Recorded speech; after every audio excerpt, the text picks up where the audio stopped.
What is up, guys? It's the Nightwing at Way of Life Esports coming at you guys with another League of Legends video here today. This is the Worlds 2020 group stage, day 3 and 4 thoughts and opinions. So basically, starting from day 5 to 8, we are going to be having single group play, because that will decide who will make it out of the group and who will get into the top 8. Now, there are so many things to discuss, but I'm going to kind of just break it all down and condense it in a way that is pretty easily digestible for all of you. So, let's just start off with Group A. So, Group A, the biggest marquee matchups were Team Liquid versus G2 Esports. You know, as a G2 fan myself, we drafted pretty bad. I don't really understand the Jace mid. You know, there were some salty G2 fans, you know, saying that G2 trolled. That's the only reason why they won. That's just a lie. I mean, they just got beaten. That's pretty much it. I thought that Jensen played really well in their game against G2. I think that Broxa is still not that great. And I don't know what North America has done to his playstyle to the point where, you know, he's just scared to pretty much do anything. Like, I don't really know what's going on with Broxa overall. I think TL's bot lane is still pretty solid.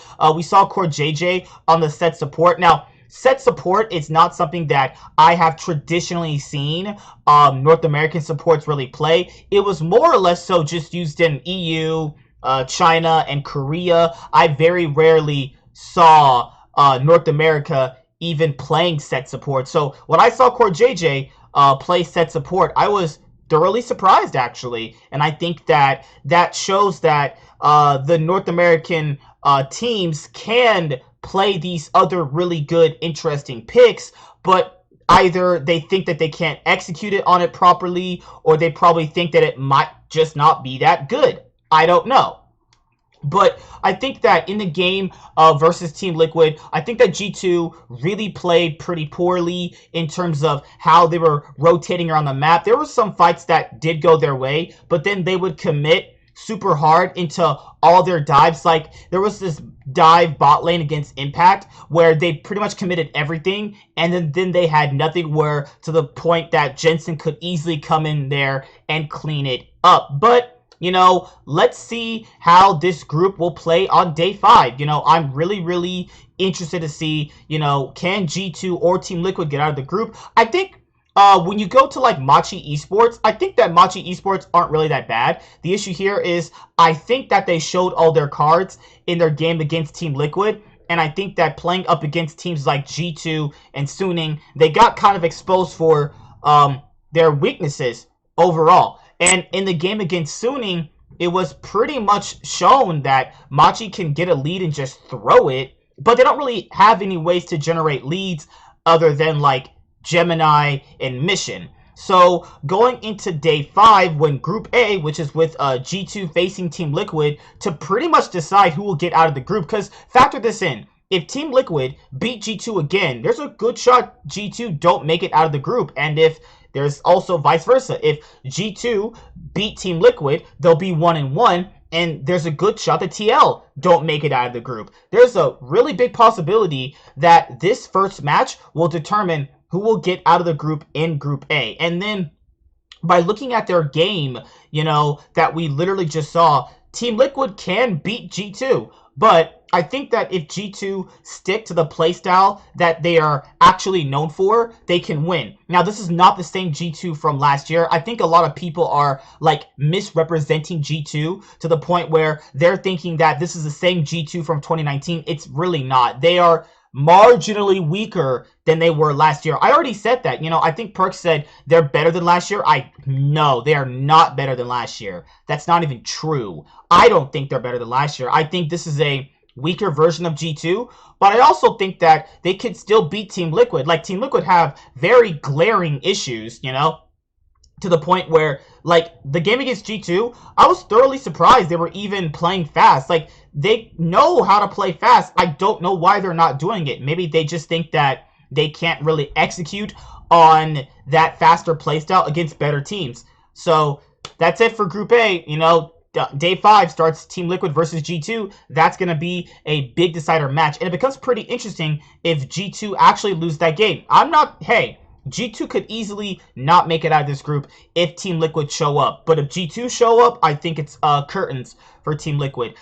There's nothing to talk about in Group B. These games are all slaughters, man. Damwon is the clear-cut best team in this group. Like, maybe JDG could upset Damwon in their rematch coming up. But outside of that, Damwon is going to go 6-0 or they're going to go 5-1. I don't see Rogue beating them. I think that if any of the teams that you see below Damwon, like JDG and Rogue, literally JDG and Rogue should make sure they don't drop any games to PSG, because obviously that could be that one game that stops them from getting out of the group. Like, in a group like this, if the second seed wants to make it out, you really can't drop games to the worst team. You just can't. It just can't be a thing. So if Rogue or JDG want to get out, they cannot drop a game to PSG.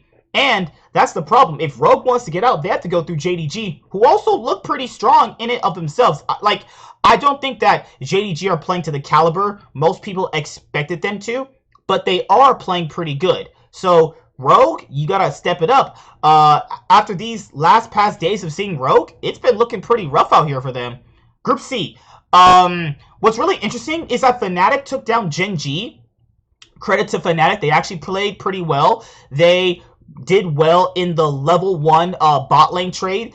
The way that it was, who was Reckless playing? I forgot who Reckless was playing. He was able to consistently outlane Ruler in that game, get enough damage early on, so later on, when they were able to actually fight, they were able to get, like, solo kills against Gen G's bot lane, which was actually pretty interesting. I actually think that Gen G still should be able to top the group. Like, let's say Fnatic does beat them again. I don't think it really matters if Gen G and LGD literally are gonna also be able to compete with Fnatic.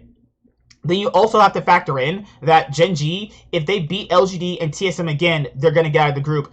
Automatically, if you're new to this, if you get 4 wins, you automatically clinch getting out of the group. So literally, it doesn't really matter if Fnatic surprise them again, which I don't think is going to happen. I personally think that Gen G is strong enough to take down Fnatic again, or, you know, we'll see how that will go. And I think that they're strong enough to easily beat TSM and LGD. They already clapped TSM before. That'll be their 3rd win. If they clap LGD, that's their 4th win. They're out of their group. I'm still predicting Gen G to get out of the group at 1st place. Now, LGD is still pretty inconsistent. I'm still kind of iffy on LGD. I don't really know what LGD currently I'm looking at right now. I'll see when they play. Maybe they come out and surprise me, but I'm still not hoping for them, though I did predict Gen G and LGD to, you know, get obviously 1st and 2nd in the group. I did not predict Fnatic getting out of this group. I'm just being completely honest with you here. TSM, I mean, I don't even know what to say. Like, I told you so? Like, I told you so? Like, I told people they weren't that good. Like, they played good in the LCS 2020 Summer Split Playoffs, you know? And good is a stretch. Like, good is a massive stretch. Team Liquid had a good shot at beating them in their series. FlyQuest had a good shot at beating them in their series. You know, you can look at TSM's gameplay. They're playing panicked. They don't really know how to execute on dives properly. There's this dive against, who did they last play? LGD, where, like, they could have killed Kramer, but they didn't. And, like, there's so many things that they're doing and, like, they're not even playing bad. Like, that's the thing here, is, like, people are gonna say TSM played like shit, TSM are bad, disband the whole team. No, they're not really playing that bad. They're just mis-executing on, like, small little things that could literally get them some wins. Like, I'm watching their games, and it's not, like, that tragic. It's really not. All they have to do is that when you get an advantage in the game, you guys know this, I know this, and you know that they know this. Literally push your advantage. So, like, I'll just give you an example for all you new players out there. You know how, like, your champions are moving up and your jungler, let's say if you're playing bot side, right? Or you're playing AD, so you're a support. You know how your jungler, like, goes down to your lane and he's like, hey, want to set up a dive? He'll type in an all chat. Usually that's what I would do. And then you dive, right? And you know how you guys usually kill them both? Yeah, okay, so take that scenario and take that and put it against TSM where they did a 5-man dive. They did the correct play. Top lane and mid lane were pushing. They already got, they lost Rift Herald because obviously Spica and Broken Blade went to bot lane to kill Kramer and Mark. And they only killed Mark. Like, they could have killed Kramer, and they could have got so much more with it. You could have potentially gotten the whole tower. You could have gotten so much more. It's like their macro and their micro has been consistently lacking, and the other teams, but outside of like Gen G, haven't even been playing that good of macro. Like TSM, like they know what they really want to do while playing the game. The issue here is they're not playing like horrifically, but they're definitely lacking in how to properly maximize the advantage you are getting. If they want a shot at getting out of this group, they are going to have to really buckle it down and maximize these advantages. I constantly see them not even playing that bad, and they are getting leads at some point, but they're not doing anything with them. Like, there's no point in getting a lead unless you're going to not capitalize on it. That's my point. There's a real big possibility TSM goes 0-6. I was joking about that, but looking at their past recent game against LGD, there's a good chance they go 0-6. There's a good possibility of that. I am not surprised if they go 0-6. I'm not surprised whatsoever at all. All right, let's go to Group D.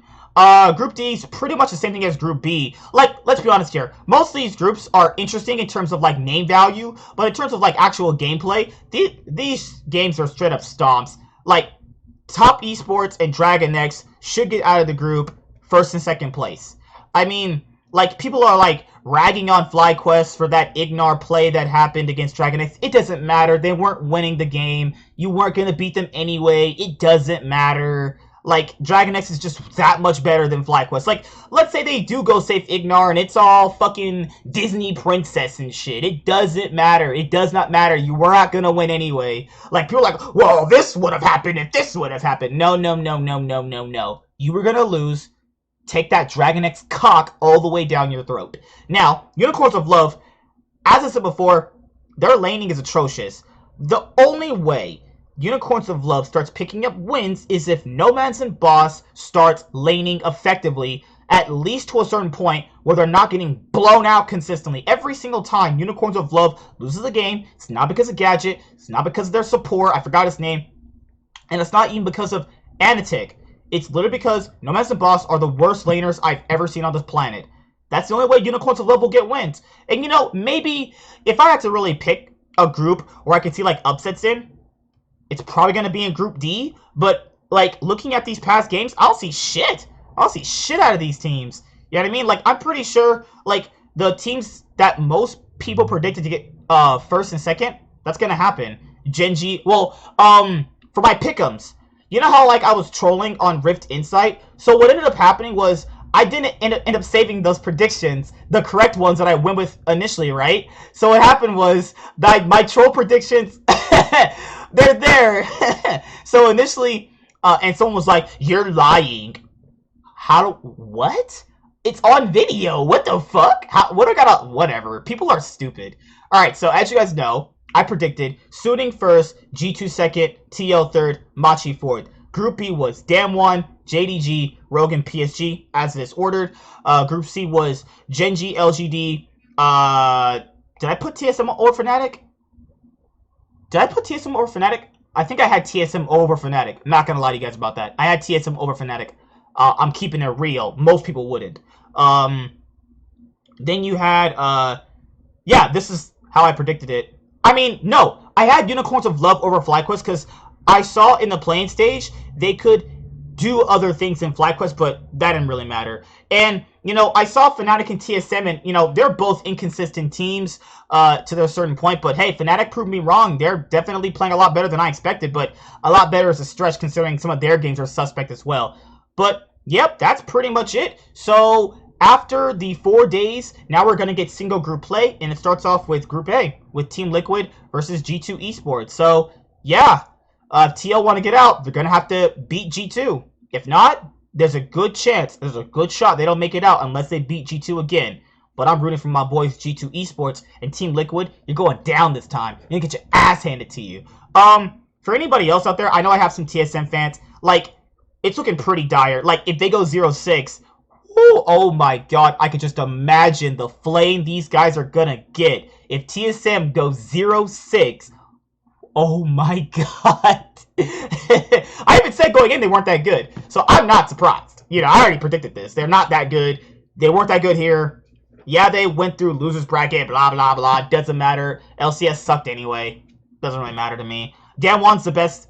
Damwon is the best team at the event. Damwon is better than Top Esports, and they are going to win Worlds. I think Damwon is the best team at the event. If Damwon don't win Worlds, that is a shock to me, based off how the system works. But see you guys later. Like, comment, subscribe. Most of all, enjoy. I'm the Nightwing, and Way of Life Esports is signing out, guys. Peace. Hi there, guys. Be sure to like and subscribe to the channel for more stuff. Yeah, thank you.